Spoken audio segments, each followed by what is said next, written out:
We have a new guest. Cleophas Malala is the Secretary General of the UDA party, the ruling party, the bigger party in the ruling coalition of Kenya Kwanza.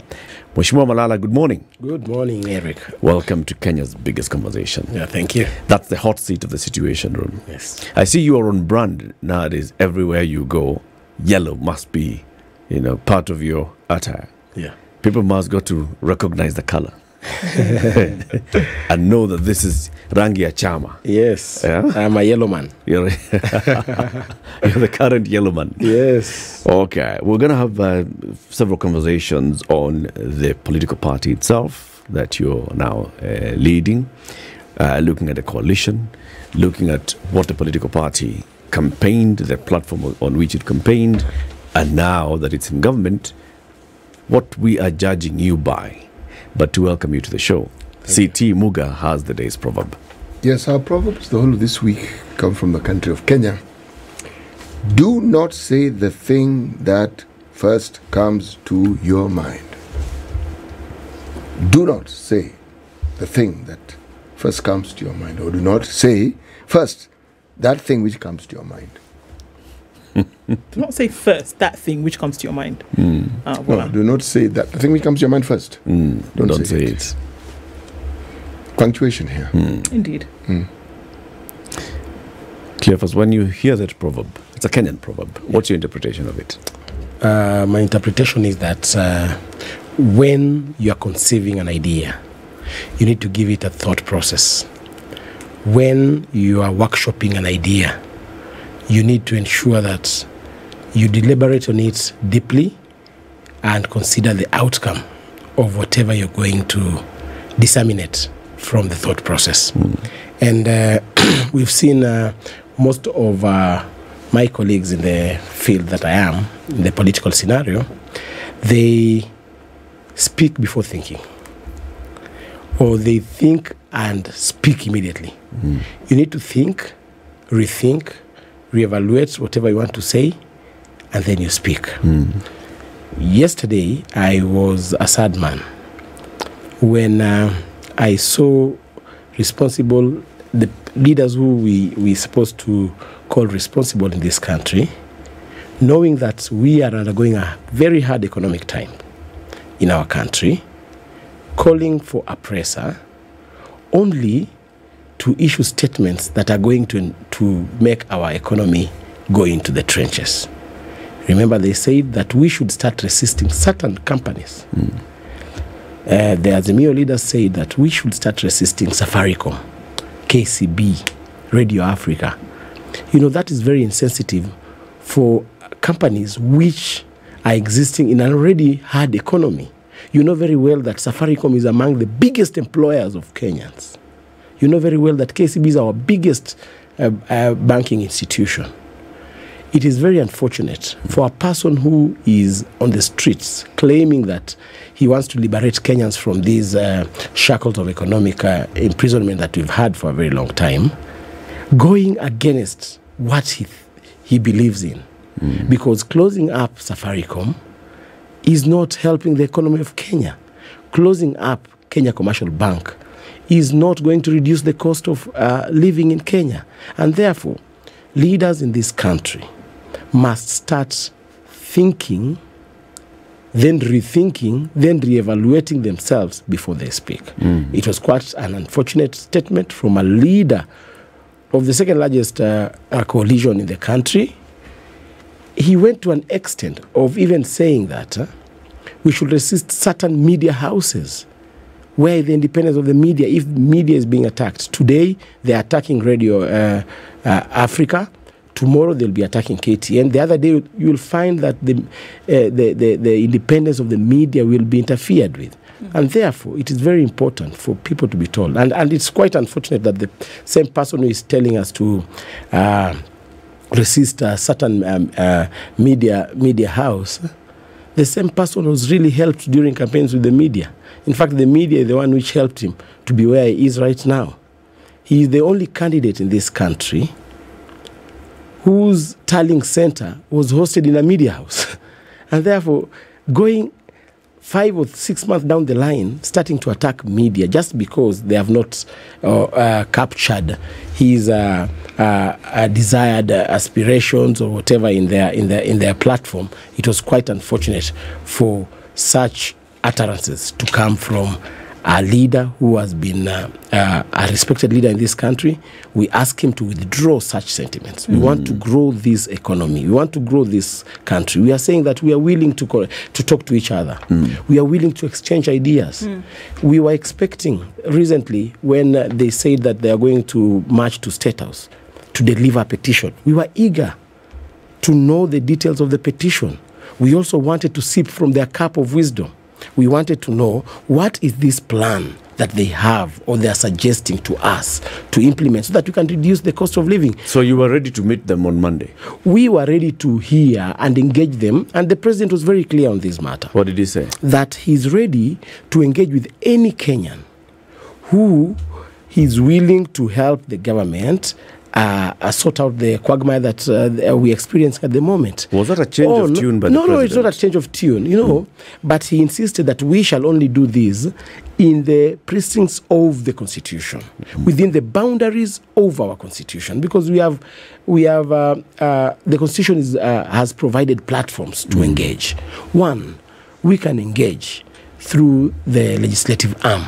We can bring motions, we can bring bills that are going to change the legislation that govern us. Second, you can propose policies that you think as a Kenyan citizen that, come on, if we change this policy, then the cost of living can come down. Third, we have public participation platforms. You can bring your views in the public participation platforms. Fourth, you are a leader just like any other leaders in this country, even if you are not elected. We have places, the democratic space of Kenya has been widened right now. You can speak out your idea, even in those political rallies, peaceful political rallies. You can speak up your ideas. We have the most powerful instruments of communication right now. The media. You can come to SpiceFM in the morning, air out your ideas on how you want to change Kenya. Okay. We are willing to listen. They have held over 10 rallies so far across the country. And in all those places that they've gone to, Mombasa, they've gone to Kakamega, they've gone to Kisii, in all these places that they've gone to, the Azimio leadership, they have been reading a statement and saying, this is what we are engaging with the people. What we are holding here is a public engagement forum. We are engaging with the people, and these are the issues that we think ought to be addressed by the government. What has the response from the government been? Every time they hold those rallies, what has the response from the government been? What we are saying is, we already know and we've already identified the problem that is bedeviling this country. Okay.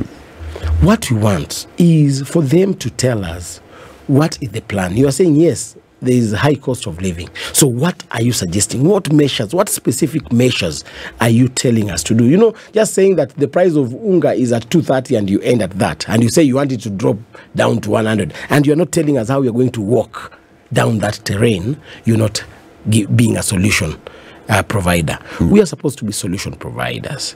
And the president is being advised by so many people. He's a listening president, and there are some of specific programs that he has tried to introduce to ensure that he brings down the cost of living. One, he has reorganized the subsidy regime. You know very well, we had a regime whereby we were using almost 8 billion per month to subsidize on unga only. 8 billion per month, that is not a sustainable way of dealing with such a crisis. You know very well that in the previous regime, we only had 1 million farmers registered on the digital platform. In a record of 6 months, our administration has been able to register 5 million farmers on a digital platform. This is the first time we are going to distribute fertilizer on a digital platform. This is just to ensure that all the farmers, all the active farmers in Kenya get the subsidized fertilizer. We got into this administration when the price of fertilizer was 7,500. Now, our administration has been able to put mechanisms to subsidize. You do not subsidize the end product. you subsidize the production bit of it. We have been able to subsidize fertilizer from 7,500 to 3,500. And therefore, we have intentions to ensure that whatever farm inputs that we are using at this time, the cost of production goes down. Are you willing to listen to other ideas? We are willing to listen to other ideas, but in a modest way, in a structured manner. Have you created that structure? It is upon those people who want to bring the ideas on the table to suggest and say, we want to have a round table meeting. You remember when they were pushing for the BBI, they provided platforms whereby Kenyans had dialogue. Even those who had divergent views, we went to Bomas. We told them that, come on, we do not agree with this and this and this in a structured manner. We did not go on the streets opposing BBI. We opposed BBI on round table discussions in a and at public rallies. Exactly. But I want to ask you, Cleophas, clearly, if you say that you are willing to engage and listen to other ideas, and that there are various avenues, you've even listed 4 of them, and said public participation and other avenues, including engaging and speaking in public rallies, it's also still allowed in law. Why haven't you said, okay, we have heard what they have said, and this is how we can engage further? What we've been hearing from the leadership until Monday was, these people want Nusumkate, they can never get Nusumkate. These people want a conversation, they want to force us to have a conversation so that we can sit down at a table with them, so that they walk out of that table with a handshake. We can never give them a handshake. It's been a hardline position until Monday. That's why I asked you, has the president had a change of heart when he said, I am willing to have a conversation? Eric, you know, we've been in this country before today. Year in, year out, in every electioneering season, we've seen the same tactics applying. Somebody, we go into an election, somebody loses an election, and then decides, now let me do maandamano so that I can get into government. You remember in 2007, the same person who is doing maandamano right now did maandamano, and he got a nusu mkeka. 2013, 2017, the same person used the same gimmicks to get into a handshake administration. We are saying that, we need to uphold our constitution. Our constitution provides that we go into an electioneering year and the person who wins an election becomes the president. And we also are proposing, and the president was very clear, he's coming up with a legislation that is going to parliament to ensure that we provide and legitimize the office of the leader of opposition.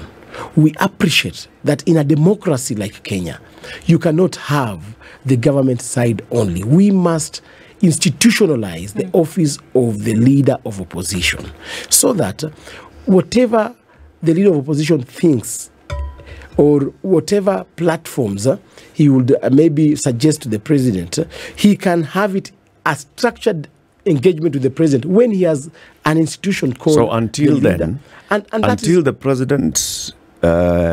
the government brings a bill to parliament and it is debated and goes through the motions, and it then is approved and it creates this office, there's no way that you can engage. But we are not making these laws. Because I'm asking a specific question. We are making these laws for prosperity. It's okay. I'm asking a specific question. Laws equate to prosperity. They're just laws. How? I mean, we've moved from making laws for dialogue. Now the laws are meant for prosperity. How do you get to that jump? How do we move? When we do this law, we are looking at even future elections. Because this thing has been a perennial problem, year in, year out. You go into an election, somebody opposes, and you see we do not have a structured opposition. Somebody feels that I am completely outside the leadership of a country. And that's what you are saying. We are now setting up a law that is going to institutionalize the leader of opposition's office, so that even if you lost election, you've not lost it all. But is that not the very thing because which now the BBI proposed and was opposed vehemently?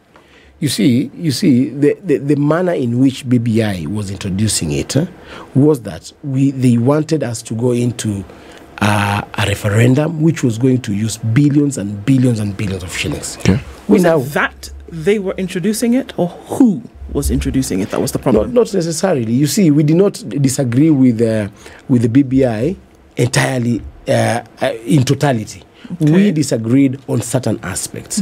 Independence of the judiciary, independence of the police force.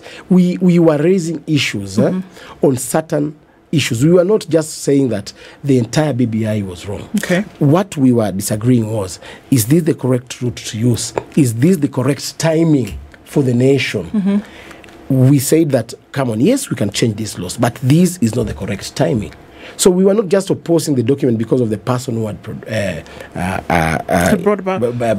it on the dialogue platform. Okay. What we were suggesting was, we wanted it to go through the right channel, and we wanted issues isolated, because there are certain issues that had been encapsulated in that bill that wanted to take advantage of these other ones that are good. So they killed the entire bill, not because we had disagreed with every aspect of the bill. Okay. It was because people wanted to pass BBI as a block, an amendment as a block. As a block, and you were not okay. Yeah. So in the same vein, in the same light, and as honestly as you would be willing and able to, why do you think, truthfully, that the Azimio team, Raila Odinga, why do you think they are doing this at this time? In as much as possible that it is for you to remove the dressings of politics, why do you think he's actually doing this? And regardless of the noise that is coming, regardless of the urgings that are being made, why do you think he's insistent on this and in the manner in which he is? Raila Odinga is a typical opposition leader. Raila Odinga is doing what he's best at, opposing, because he has been doing this since time immemorial. And if you want to know that whatever Raila is advancing is not a genuine cause, ask yourself, Raila was part of the previous administration. There is a time when Unga was at 230 shillings. Why didn't Raila demonstrate or picket when Unga was at 230 shillings? Now Unga is trading at around 180 to 190 shillings. Why is Raila demonstrating when Unga has drastically dropped? Raila Odinga knows very well that even the subsidy, the removal of subsidy, was not removed by this administration. They used the subsidy as a campaign tool. Immediately they lost, and just before the president was sworn in, their CS Munya is the one who removed the subsidy, because they were using it as a political tool. And therefore we are saying that Raila is not genuine in this cause. Raila is now pushing for the opening of the servers. Now, even if you want the servers to be opened, is it the mandate of the president to open the servers? It's definitely not. Raila is now pushing for reduction of the cost of living in Kenya. You know very well that we have an economic crunch globally. This is not a problem bedeviling Kenya only. Okay. This is a problem bedeviling even stable economies like the United States of America, like UK. And therefore, when you unreasonably come and say you want us to sort out the issue of the economy overnight, those are unrealistic demands. Raila is saying he wants the school fees, the university school fees, to be reduced. We know that yes, in as much as we want the university school fees to be reduced, but there are certain ways in which a government can engage with partners to ensure that the university fees is reduced. Kenya, we are just in a normal setup of a family, like you, if you are in a family setup, you have got all those desires of your heart. You will want a good house, you will want a good vehicle, you will want your children to go to very good schools. But the reality is the amount of income that you have cannot sustain the desires of your heart. And therefore, we exist in the same setup. As a country, yes, we might want very good life, but do we have the income? So he's not being genuine. He's not being genuine at all. What do you think then Raila is after? Why do you think he's doing this? Which is what my original question was. His normal, that's why I say his normal gimmicks of wanting to threaten the government so that he can get into government and enjoy the tenure, yet he's not elected. Raila just wants to have an engagement with the president, an informal relationship with the president, so that he can continue enjoying what he used to enjoy. And what's wrong with that? During handshake. It is wrong. It's against the democracy of our country. The democracy of our country and the constitution of our country envisaged. And Raila was a participant in the drafting of this constitution. It envisaged that, one, that we shall have a win and a loser. Then why should we be going for elections? Then we should just be calling for nominations of candidates. Then they do a handshake pre-elections, and then we move on. Why do we go to elections? If at all, we know after every elections, we shall be having the leader of opposition and the government but dining. You're saying he does not want executive power. He wants a meeting with the president so that informally the president can recognize him and the role that he's playing as the leader of the minority. No, you know what? What's wrong with such a meeting? Let me tell you one thing. And nobody has stopped Raila from meeting William Ruto. Nobody has stopped him. Just a meeting. What we are against is we are victims of the opposition going to bed with government, because nobody will check government. Uhuru Kenyatta had a very good plan for this country. When they took it, just a moment. Immediately after the handshake, you saw the guy got confused. Nobody was checking on him. Nobody was complaining. How was this confusion manifested, Mheshimiwa? Immediately, Raila got into a handshake. Who was confused now? Sorry. Uhuru Kenyatta. He got lost. Okay. He never implemented his agenda. Who was supposed to check him? Raila? If Raila was the leader of opposition. When you have opposition, then there are checks and balances in government. And that is what our constitution envisaged. But even then, we didn't have the office of the opposition enshrined in our constitution. Even then, didn't we? Did we? We didn't have, but now, democratically speaking... You're saying that Raila, there's this role that seems to have been assigned to Raila, that his role in the country should be one of being the opposition. Yes, because he has always been number two. We have never had another number two. Okay. He's the one who chooses to be number two. All right. Let's look at the history of this country. Let's walk with me for a little while. Yeah. You seem to be of the view that these handshakes are not very useful and neither are they constitutional. Yeah. At independence, two strong parties, there were many parties, but the two strong parties were KANU, KADU. Yes. They joined hands. Would you not call that a handshake? Okay, I will call it a handshake if you want. No. It was a merger. We can call it a merger. And what is a handshake, Mheshimiwa? How does it differ from a merger? We need to stop living in the past. Oh, really? We need to stop living in the past. Are you not the same person who has listed the things Raila has been doing with every election? Yes. Is that not the past? Yeah, that's why I'm saying we need now to move forward and build a better tomorrow. We cannot be living in the past. We cannot be employing tactics of 1966. But in 2000, that isn't a tactic, because it's a tactic. We have democracy. Malala. No, we have democracy. Moi did it. Kibaki did it. That's why I'm saying. And if anything, the successes that people talk about in the Kibaki era, it is argued that the check and balance was within the coalition. So then amend the constitution, because we are being governed by the constitution, and we have other jurisdictions which uphold the rule of law. The United States of America. Tell me. Yes. We have the Democrats and the Republicans. This time round, the Republicans win the elections.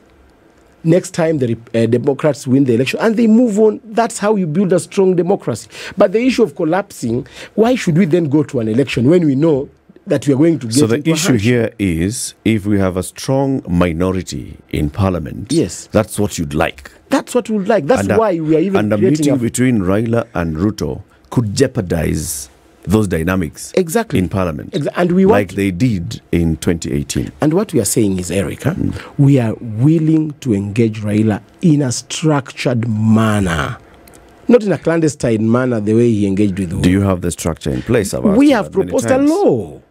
We have proposed a law to establish the office of the opposition leader. So that we engage with him in a structured manner. Let's take a break. We'll continue shortly. Cleophas Malala is the Secretary General of the ruling United Democratic Alliance Party, which is, of course, the biggest party in the Kenya Kwanza coalition, which is the ruling coalition. This is the Situation Room, the only way to start your day. The conversation continues with the UDA Secretary General, Cleophas Malala, who's here with us in the studio. You're saying that what you need is a vibrant minority side. Let's call it opposition for purposes of the conversation. Eric, start with the structure first. Structure, no. Yes, Structure which is legislated. Yes, then the minority can fit into that particular box and be vibrant. Then a conversation can begin. Must a conversation happen for the minority to be vibrant? No, conversations are ongoing. People can converse in any platform. You can even chat on a WhatsApp group.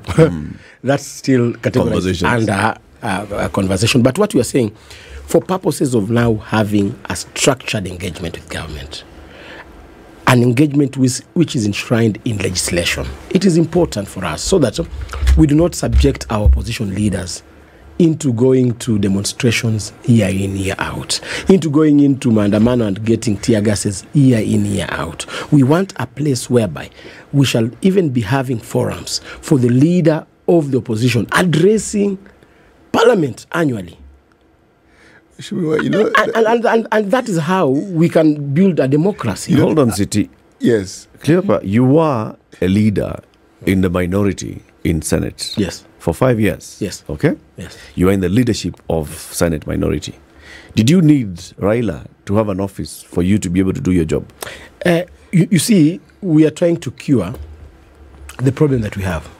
We realize that even if you have your legislators in Parliament and you have the leader of minority in Parliament and the real leader is in the streets, you've not solved the problem.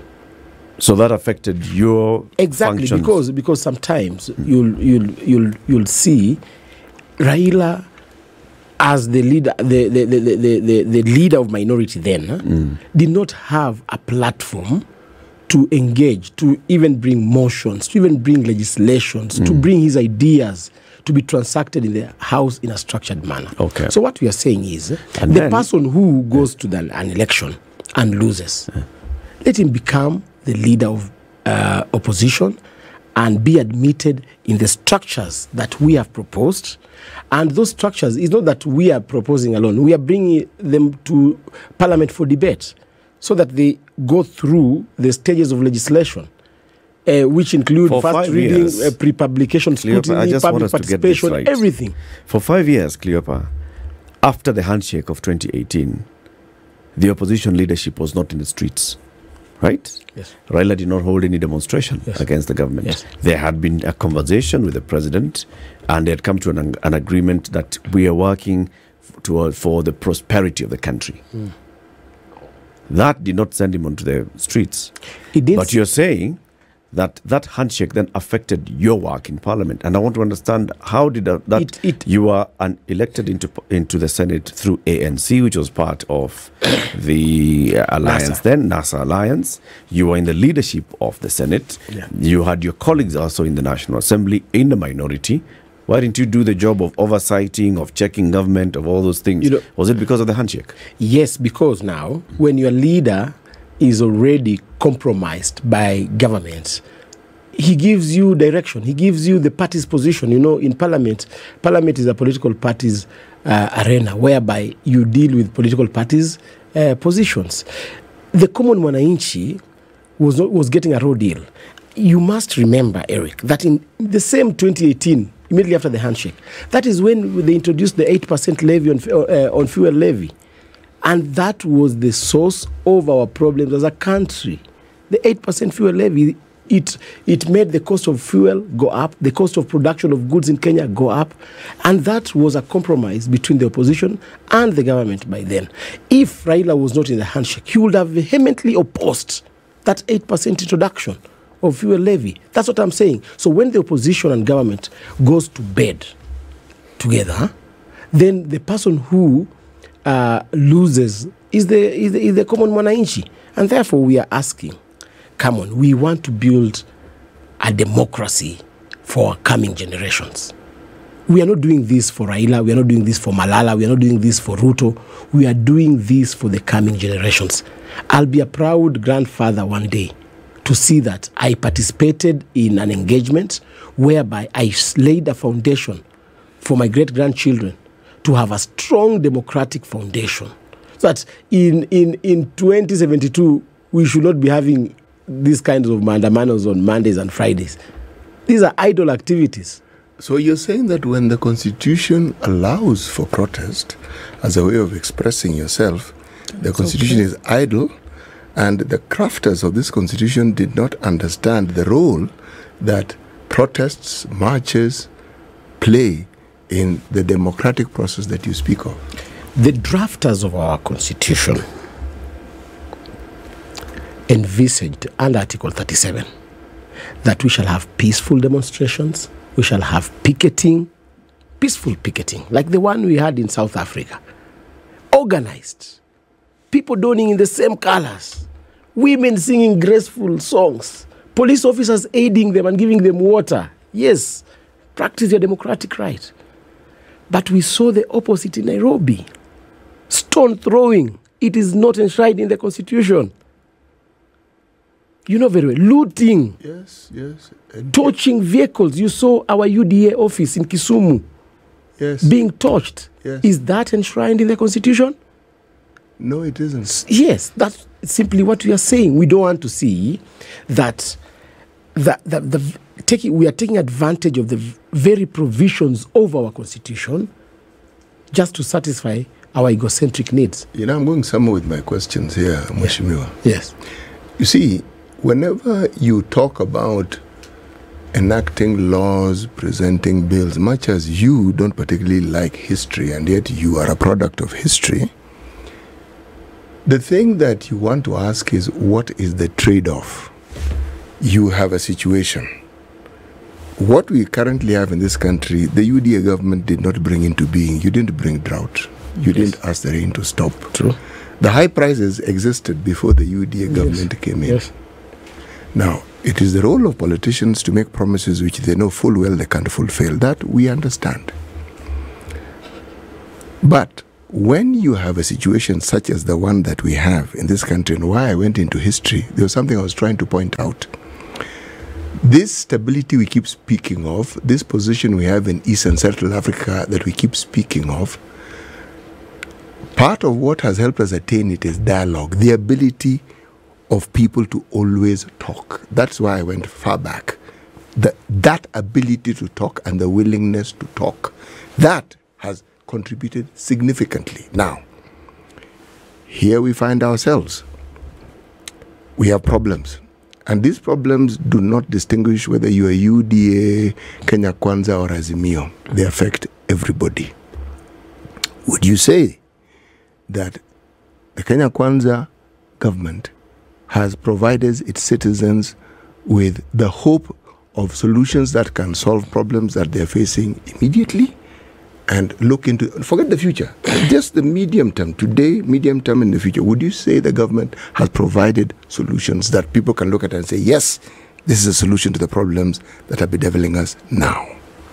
The same history that you are referring to, and I want you to read the history in totality. Don't read it isolatively. Okay. The same history, and just in the recent past, we had the two handshake brothers not wanting to listen to any Kenyan, including the deputy president then. They didn't listen to him. They cut all his budgets. They undermined him before the public. They were intolerant with him, calling him names. So 6 months down the line, you want to change the game plan and now be accommodated. Now the talking is now making sense. Actually, Just a moment. I haven't understood what you're saying. This is what I'm trying to say. I haven't understood. What I'm saying is that the same players that you are advocating for dialogue right now, 6 months ago, they're on the other side. But I'm not advocating for them to dialogue. Just please. a moment. Just a moment. If you misrepresent what I said, I will correct you and say that's not what I said. Yeah. What are you insinuating? Because I am saying this government is not to blame for most of the problems that we have. Agreed. That was what I said. And I said, even when you look at dialogue, I said our history has shown us that dialogue has played an important part in getting us to where we are. That's what I said. Yes. Then I asked, right now, given the problems that we have, has the would you say the Kenya Kwanza government has solutions that people can listen to? I'm now paraphrasing and say our problems are being solved and our issues are actually being managed in the way that we consider useful. As Kenya Kwanza administration, yes, we have an elaborate plan, a manifesto that we promised Kenyans. We campaigned on the platform of lowering the cost of living, improving, offering affordable housing, food security, ensuring that we enhance our manufacturing and industrialization departments in government. We have a well-crafted plan. That plan can only be implemented over a period of 5 years. We cannot implement a manifesto in a period of 6 months. We have started laying foundation. What you should be noting right now is that the budget that we are operating on right now is a budget that was made by the former regime, the 2022-2023 budget. We haven't started implementing our own budget. Okay, let's look at a couple of things now. Just a moment. I see, if you'll allow me, because we run the risk of going, we're talking about, so certain things were said during the campaign period, and you must understand that during a campaign period, it's fly by night. You say something, people are going to take you at your word and go with it. Yes. So now what we're hearing is that you're saying what we actually said was that these things that we said we would do, we're going to do them over 5 years. Yes. It's not a matter of in the next 100 days, in the first 100 days, it's not anymore in the next 6 months. Now what you're saying is that 5 years. So Kenyans are going to now adjust to the time change, because you've just said now that what we are saying is that over 5 years, these things will actually happen. Never mind that during the campaign period, different timelines were given. And it is upon this that people have built their expectation. And now when that expectation is not fulfilled, what you then get is frustration. You can't run away from that. It doesn't matter whether they voted for the Kenya Kwanza government or not. If you don't deliver on expectation, which you put out through a promise, people will get frustrated. That's number one. Number two, we talk about that the budget was made by the previous government. We're living in a different fiscal year from the time that a new government came into place. But we also heard that it's going to be a very lean government, that there was not going to be any overspending. But we're seeing so many things happening now. I mean, thank goodness it's gone to court, but we've seen 50 CASs come in, whereby you have a huge wage bill as a result of having people in office, number one. Number two, we've seen offices created for which money is needed to run them, which for the life of me, I can't even understand what purpose or use they would have. Number three, we've also seen huge amounts of money then being gazetted to be spent on things like vehicles for which we don't understand their need. So how can you in one breath, Cleophas, tell us that the government is suffering because it's coming on a budget whereby it didn't create, but then we're seeing the kind of expenditure that would only laugh in the face of Kenyans who are suffering to survive today? How? First, I want to Ndu. I hope the pronunciation is right. Well, we'll get there eventually. Ndu or Ndu? Ndu, yes. Ndu. I appreciate your sentiments. When we were campaigning, there are certain things that we said we will do in the first 100 days. And there are certain things that were spread and we promised Kenyans that we will do in our tenure. You cannot do, it's not realistic for you to do everything within the first 100 days. You saw the president committing to ensure that we have fiscal independence of the police service. When he got into office, he immediately ensured that the police service is financially independent. That was one. Second, he said that he is going to be the president who is going to uphold the rule of law and defend the constitution. When he got in, he ensured that he respected the independence of the judiciary by appointing the 6 judges within his first 100 days. When he got in, he said that he's going to ensure that he cushions farmers in terms of farm inputs. His first day in office, he subsidized fertilizers in areas where were receiving, in regions where were receiving short rains. He gave them fertilizers half the price on the first day in office.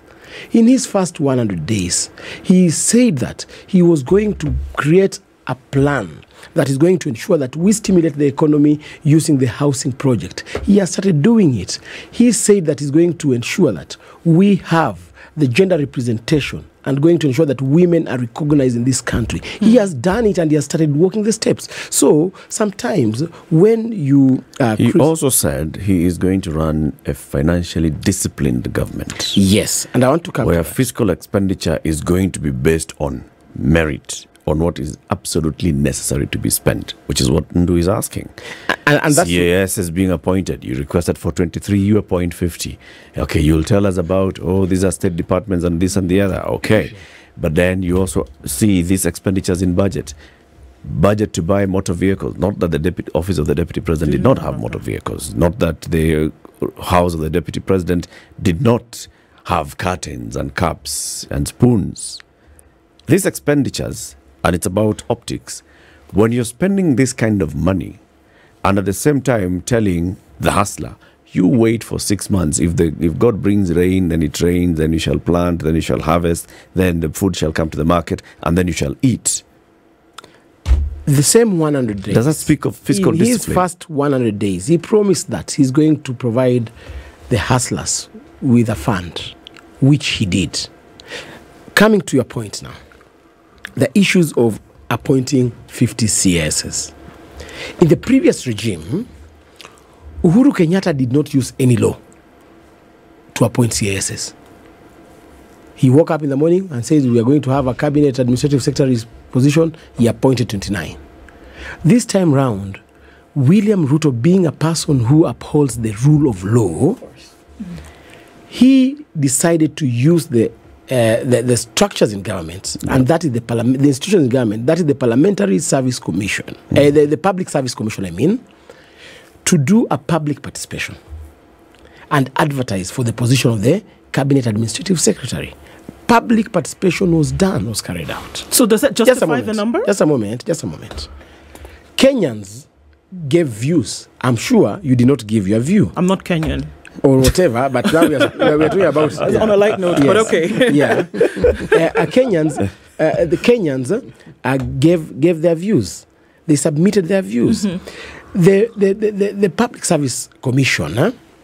The Public Service Commission came up with a report. Mm-hmm. That report showed the need, because they did an analysis, an in-depth analysis, and showed the need that for you to become an administrative secretary, you cannot crisscross state departments. Okay. You cannot be an administrative secretary in the State Department of Agriculture, and at the same time, you double up as the administrative secretary in the State Department of Transport. So this justifies the number? Yes, and the number is per state department. Okay. You see, we cannot have principal finance officers running across state departments who will be accountable. And therefore, this was not William Ruto's innovation. It was born out of a report by the people who are mandated to come up with a human resource structure in this country. I want to ask you a specific question, Cleophas. Yeah. In the report that was then the response to Joseph Kenywa, who had sent the request to the PSC, did the PSC say that, yes, Kenyans have said we can create this office, we have looked at the needs that the president was proposing, and we have said that a chief administrative secretary must be assigned to a state department? Yes. Is that the report that the PSC wrote? The president works on reports. Is that the report that the PSC wrote? That's what I'm saying. So why did Joseph Kenywa, the head of public service, the originator of the request on behalf of the president, then write back to the PSC and say, please advertise for 23 vacancies? No, they did not advertise for 23. They advertised for CIS position. But they had been asked, please advertise for 23. But you CISs. see, that was a request from Kenywa, the head of public service. The one who has the need. Yes, but the department which was mandated to do a research advised later that, come on, 23 will not work because we shall have conflict of interest. We shall have conflict of interest between the CS and the CAS. And therefore, it advised that for us to have a smooth working formula, let us have one CAS per state department. Second, on the issue of spending billions of monies in vehicles, renovations of residence of the deputy president. First of all, and you've said it very well, it's about optics. Nowadays, Kenyans, they use optics to make judgment of an issue. I would like to implore upon the media, because you are now an instrument of disseminating relevant information to our people. It is important for you to analyze information and disseminate it without clouding it with an ulterior motive to want to paint the current administration bad. You saw headlines saying that Gachagua allocates himself 1.5 billion or 2 billion shillings. You know, when you put such a headline, somebody would perceive Gachagua as a person who went to the government coffers, withdrew physically 2.5 billion and took to his home. But what Gachagua and what the office of the deputy president, and I want you to look at this office not as a person, but as an institution. In the previous regime, and I want to remind you that we are implementing a budget of 2022-2023. This is not our budget. Yes. In the previous regime, you know very well the president and the deputy president were not working in tandem. They were not in agreement. So what they did, they removed all the budget that was meant for the deputy president's office because they thought that he would maybe use it during campaigns.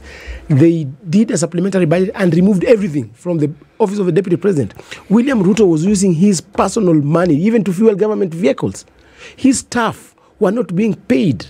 They had arrears of around 6-7 months down the line. They wanted to puncture his movement so that he doesn't move. So immediately we got into office, we realized that the office of the deputy president has got no enough allocations. That's why we did virement under Article 223. You are allowed to do virement and then it will be ratified later in Parliament. That's exactly what was done. When you look at the billions of shillings Kenya are saying that you are using 800 million to buy vehicles, you know, don't look at it from a family setup like your own vehicle. I know your own vehicle costs around 300, 400,000. Don't look at it from that angle. Look at it from a government point of view. Even the budget of hospitality, this tea that we are taking in this studio, if you multiply the number of teas in government, all the way from Nairobi, all the way to government offices in the villages, you'll realize that the cost of tea is a lot. Take a pause. Let's go to the news. It's 9 a.m.